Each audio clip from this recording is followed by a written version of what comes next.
I'm pleased to welcome Katherine Heiny to Politics and Prose. Heiny is a local author whose works have appeared in The New Yorker and The Atlantic. Her collection of short stories, Single, Carefree, Mellow, was described by Entertainment Weekly as a lot like the women who populate it, smart and sexy and a little bit ruthless. Heiny's newest book, Standard Deviation, is a glimpse into the universe of Graham, a husband who sometimes feels as if he inhabits a different universe than his wife, Audra.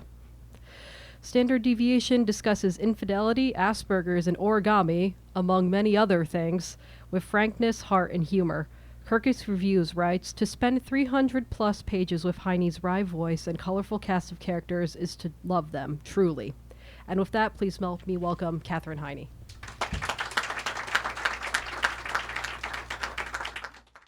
I just wanted to open by saying that about 2 months ago, I flew to Michigan to see my parents. And on the flight to Detroit, I sat next to a man who told me that the leg holes of his underpants were too tight. And I thought, is my life over? Is anything this funny ever going to happen to me again? Is this just the high point and everything will be down from there? But I have to say, being here in Politics and Prose for the launch of my first novel is right up there with the underpants man. And this is a special reading for me because my family is here, my husband and my children. And there's actually a point in the novel where the main character thinks that you reach a point in your life where staying home and watching Netflix in your pajamas and drinking is more fun than going out. And I think I've reached that point, so I understand the depth of the sacrifice everybody made to be here tonight. I'm really, really appreciative. I just want to talk a little bit about how I came to write the book, one thing people ask me is how long it took me to write it, and the answer is 15 years, which I find so uninspiring and sort of not something I should be saying, but that's the truth. 15 years ago, we were living in DC, and a friend came to visit me, and she was going to another friend's wedding. And I said, who is Sam marrying? I don't even know. And she said, I know nothing about her except she gets very wet during sex. And I thought that was such a great detail, and I wanted to use it in a story. But my children I had a toddler and a newborn. And at that stage of my life, people used to ask me if I was getting any writing done. And I would say, no, but I brushed my teeth today. And I just found it hard to do both things. And so 5 years later, we were living in London, and I went into my neighbor's house without knocking, and she and her husband were in the kitchen, and he was saying, just tell me one more time, but tell me so it makes sense. Why do we have to have somebody else's priest over for dinner? And I still don't even know why they did that, but I thought that was really funny, and I thought I wanted to use that in a story too, but I still didn't really write very much. And then we moved. 5 years later, we were living in the Netherlands, and my sons went to the American school. And they had a thing on Monday mornings for the moms that was called Monday Morning Networking, which was where they had a speaker who talked about the Dutch word for chicken and where you could buy cornflakes and how to count to 10 in Dutch. And I thought it sounded really condescending, and I never went. And one morning, my husband and I walked the boys out to the bus, and our neighbor was there. And she was all dressed up, and I said, you look really nice. Where are you going? And she said, Monday Morning Networking. I was like, isn't that so tedious? And she was like, I'm the speaker. I'm in charge of it. And I was like, well, I meant it was the opposite of tedious. I hear really good things about it. I'm going to go. I'm probably going to go today. I'm going to bring friends. I couldn't stop talking. I couldn't stop going. And then finally we went back inside, and I said to my husband, that was really awkward. And he was like, you made it awkward. And I was like, how do you figure? I don't not following. And he was like, you don't have to say everything that you think the moment you think it. And I was like, this was like, it's like, you're so smart. This is why I married you. And that was the day that I began writing a novel about a woman who has no filter and what it would be like to be married to such a person. And actually, once I began writing it, it came very quickly, and it was a lot of fun to write. And I'm going to read a really small portion of it, but one of the things that happened while I was writing the book that made its way into the book was my son's school had this day every year it was called International Day, but in the book it's called United Nations Day, because I'm a fiction writer and I change things. And United Nations Day is this day where you would go around to each classroom was decorated as a different country, and the kids would go to each country and experience, a culture or something from the culture, maybe some food or a song or whatever. And the problem with it was that the moms took United Nations Day more seriously than the United Nations takes itself. And one year I worked in the England room, and the Irish storyteller wandered over from the Ireland room and ate the cream tea that we had on display, and everybody got really upset, and the England room demanded an apology from the Ireland room. And I was like, I think if it hadn't been England and Ireland, it wouldn't be such a big deal. But the thing was, nobody but me seemed to think it was at all funny. Just people took it really seriously. So the part I'm going to read from the book is just, it's a little bit about that. I think it'll be clear as I read it. So this is how it works, Graham thought. Life went on. You learned the unimaginable, but life went on.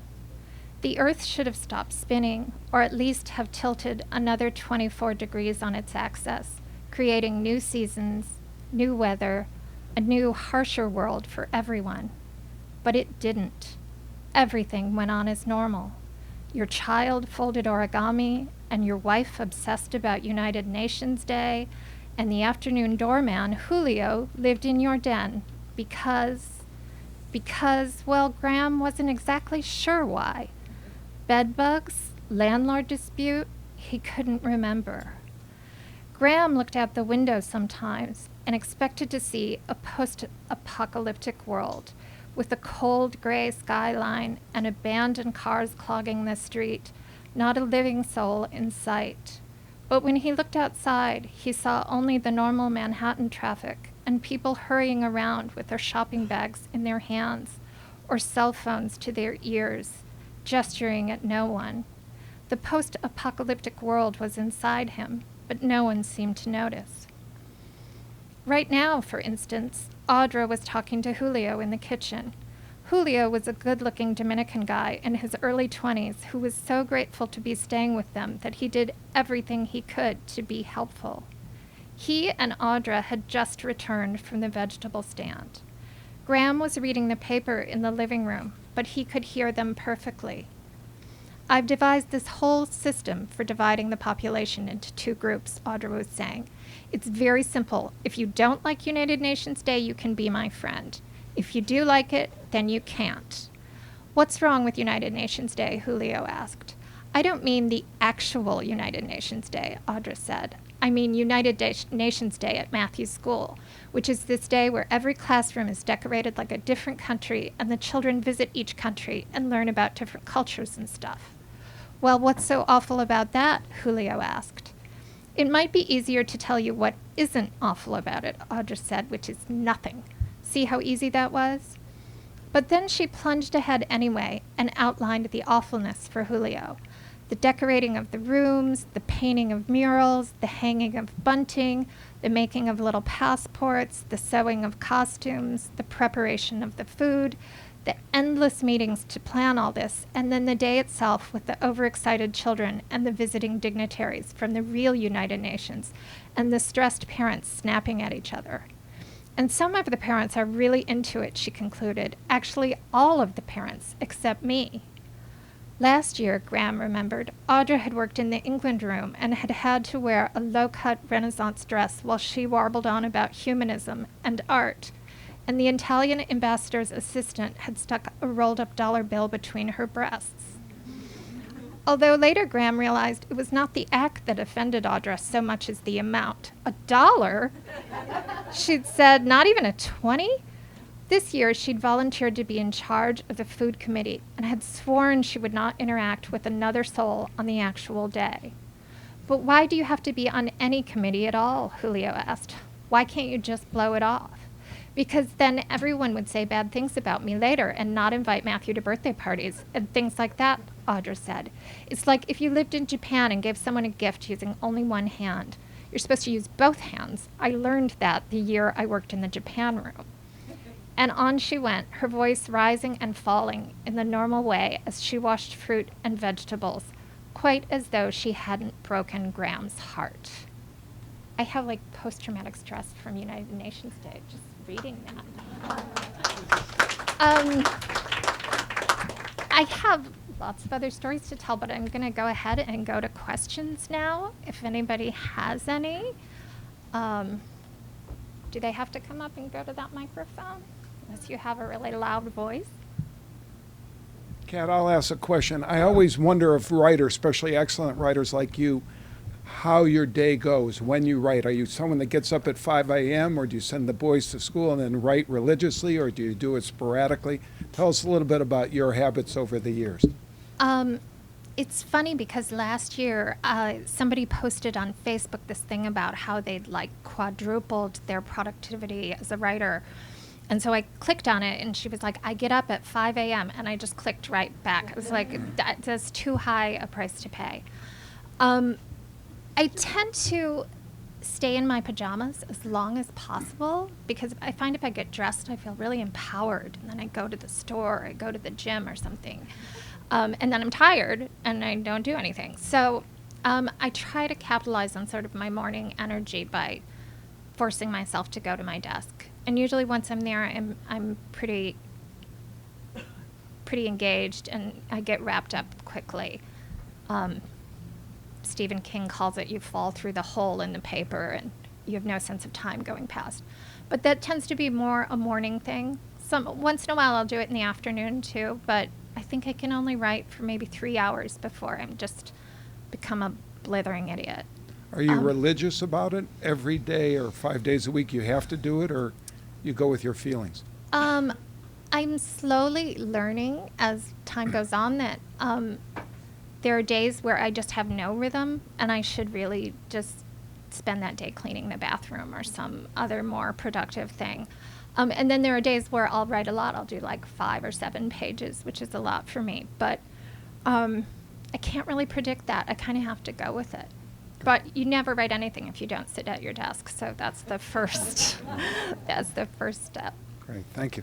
Thank you. Hi, I'm over here. Oh. I would like to go back to the guy with the underwear. Sure. What did you say to him when he announced that? Well, it happened because he was sort of shifting all around. And I just gave him a look like, can you stop doing that? And he was like, oh, well, the legs of my underpants are too tight. I think I was just like, oh, well, I'm sorry to hear that. But actually, like a moment before, he had fixed something on my iPad. And I was like, ooh, I hope he washed his hands from adjusting his underpants. But no, he told me that in the first few minutes of the flight, so I had to ride the rest of the flight knowing that. Is he going to make it into your next book? I hope so. I don't see how he could not. Really, it was such a great thing. Other questions? I feel the microphone is so intimidating for people to get up. I also wanted to talk about Origami, which it's on the cover and is a big part of the book. My son, Angus, went through a period of really intense infatuation with Origami. And we wound up going to origami clubs and origami days and origami conventions, because that's what you do when you love somebody who loves origami.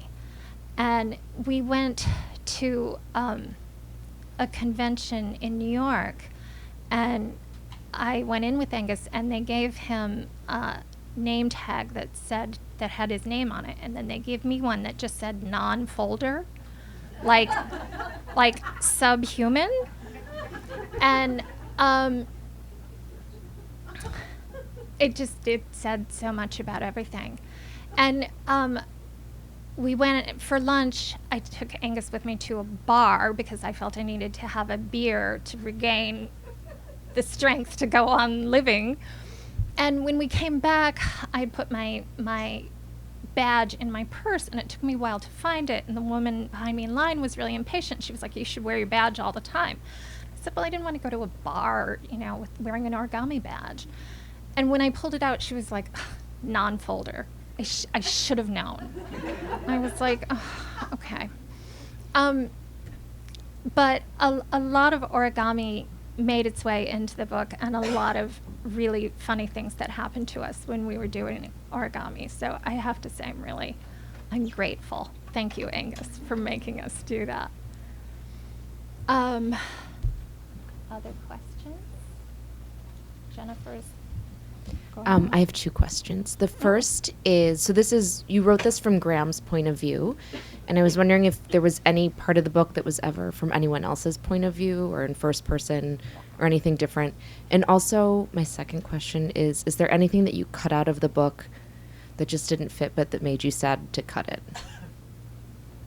There was a section that I cut where Graham, where the Origami Club is arrested for scalping tickets, and Graham has to go bail them out. And it was a really fun scene to write, and we wound up cutting it because the manuscript was too long. But I still kind of miss that sometimes.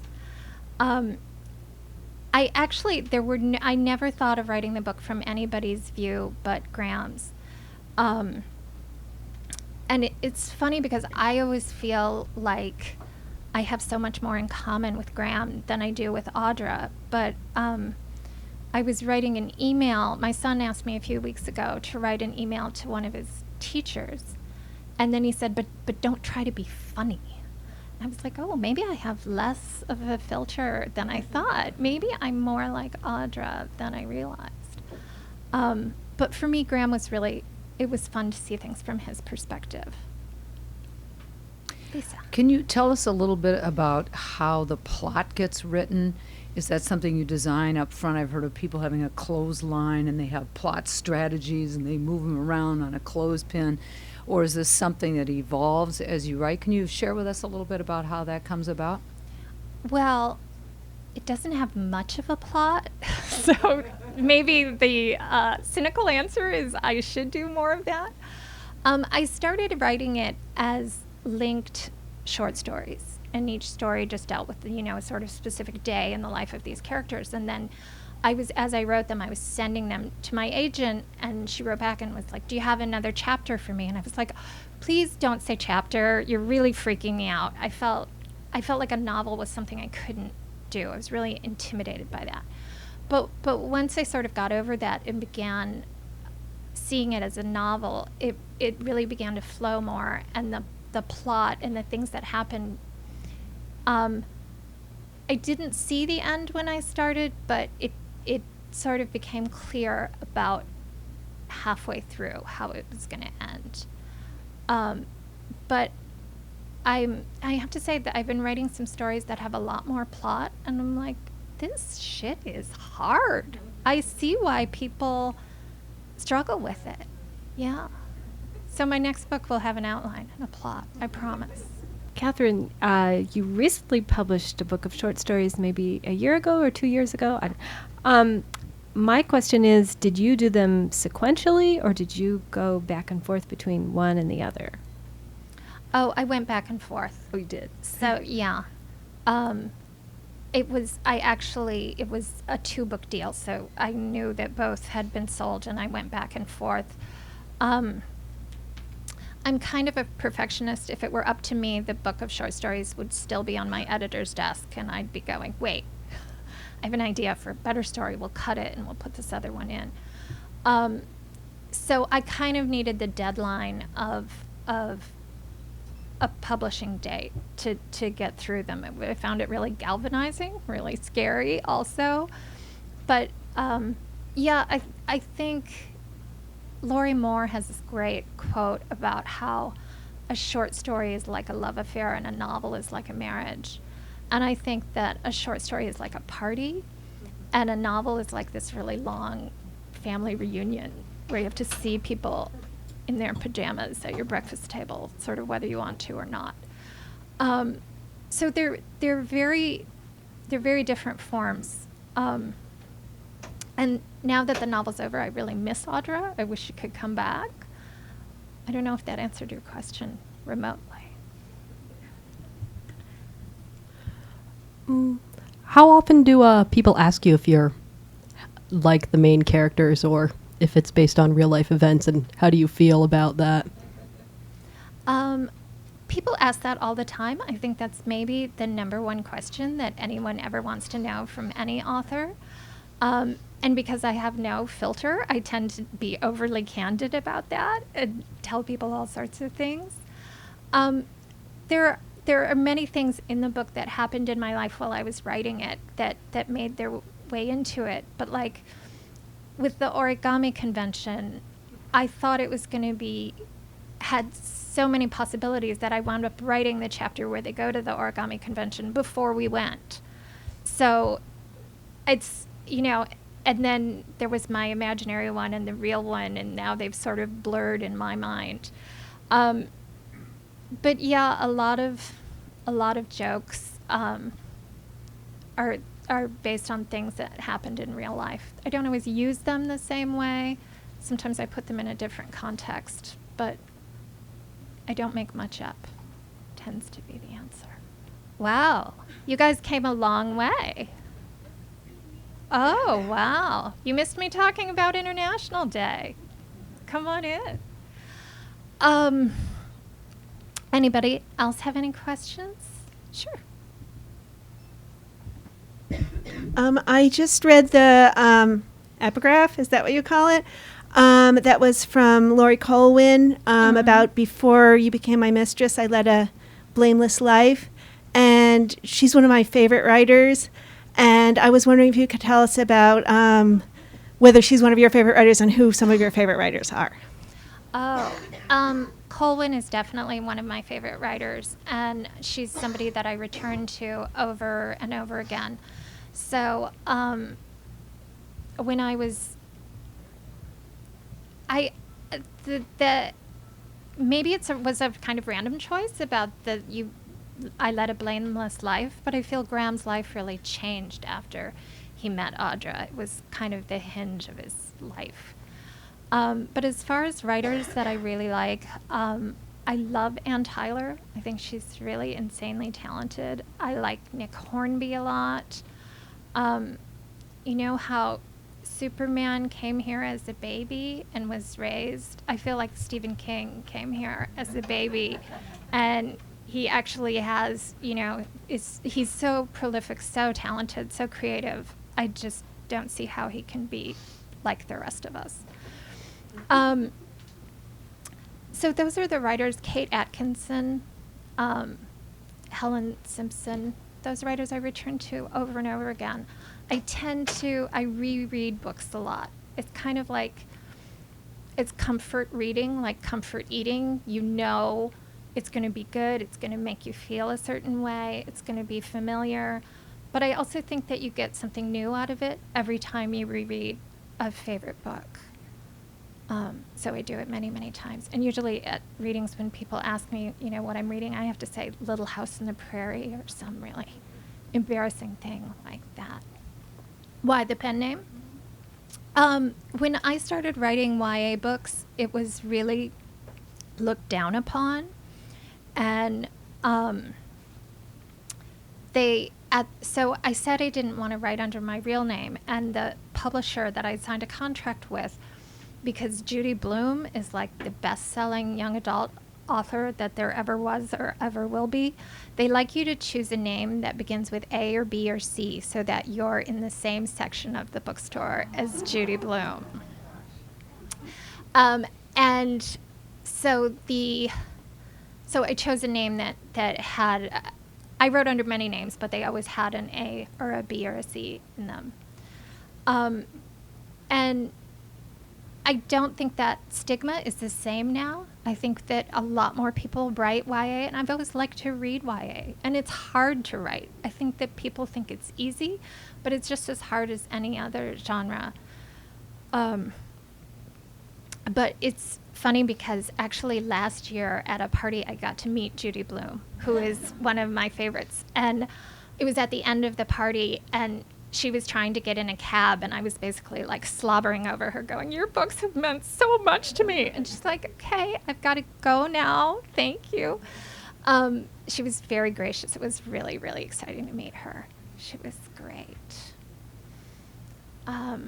Other questions? Catherine, what I found very good about your book is that every word seemed to be there for a reason. And I couldn't skim the book as a result. So I had to read it in detail because I wanted to catch the whole gist. I guess the question is, was that your intention, is to make every word count? Yeah, I think so. I'm a slow writer, but I tend to get it almost the way I want it, sort of the first time through. So yeah, every word is important, I think. But maybe I started life as a poet. That's actually what I got my degree in was poetry, not fiction. So I think in poetry you have to work harder to be more economical, and that kind of stayed with me. Yeah, it was great. It's a rich book, rich. Thank you. Other questions? Should we? I have no idea how long I've been up here. Yeah. Now I'm intrigued. Because you wrote poetry, I don't think of poetry as having humor in it. How did you handle that? Was that part of your the poems that you wrote? Yeah, I always wrote poems that had a sense of humor. I think poetry has this really unfortunate reputation as like always being about nature, and it actually can be about anything, and it can be really funny. But I think maybe because I am a humor writer, that is why I switched over to fiction. So I could have a little more free reign to do that, I think. Anyone else? We're going to have wine after this, so we can. One character I was intrigued with was the ex-wife, Oh. Elspeth. I found her a very sad character. Did you want to portray her like that? Well, yeah, I think that Graham feels a certain guilt and a certain responsibility for her because he dealt the marriage this fatal blow by being unfaithful. And I think he's very torn throughout the book, and he wants to show his first wife that if he and his second wife are happy, if they were meant to be, then that can somehow undo what he did. Oh, that helps to explain it. Because I felt like she didn't ever get a break in her life. Yeah, and I think he feels a lot of responsibility for her even after many years of being divorced. Although that was sort of a theme of the book, is like what can your relationship with an ex-spouse or an ex-lover be? Like, can you ever be friends? I'm not sure I know the answer to that, so I wanted to I like that explore portrayal, though. That was good. Thank you. Anyone else? This question and answer time is always so stressful. Should we wrap up and move downstairs? Do you want me to read again? I can. Actually, the part that I was going to read is very short. The original part that I was going to read. is about Cub Scouts, and it needs no introduction. War is hell, yes, but so is Cub Scouts. Or at least being the parent of a Cub Scout is. A subtler kind of hell, where the people have no sense of irony, and they make you go camping in cold weather, and you have to carve small race cars out of blocks of wood, and sing songs that have a lot of verses, and attend den meetings, and help your child obtain all sorts of useless and nearly unobtainable badges. And then after years of encouraging your kid to like Cub Scouts, you have to quick discourage him from liking it around age 12 so it doesn't adversely affect his social life. Plus, they ban alcohol. And now Audra wanted to attend a Cub Scouts party. It's not an official Cub Scouts party, she said to Graham. It's just for adults. Think of it as networking, she coaxed. Almost everyone will be the parent of a boy in Matthew's class. This is a great way to get to know people and make him feel more a part of things. Besides, I already promised Matthew's Aquila we would go. This was another thing about Cub Scouts. You started out using all these scouting terms ironically. Aquila, Webelow, Woggle, and you ended up using them sincerely. Before you knew it, these words had crept into your vernacular, and you said them to prospective clients or sex partners. I won't read the whole description of how they do go to the party, but it is one of my favorite parts of the book.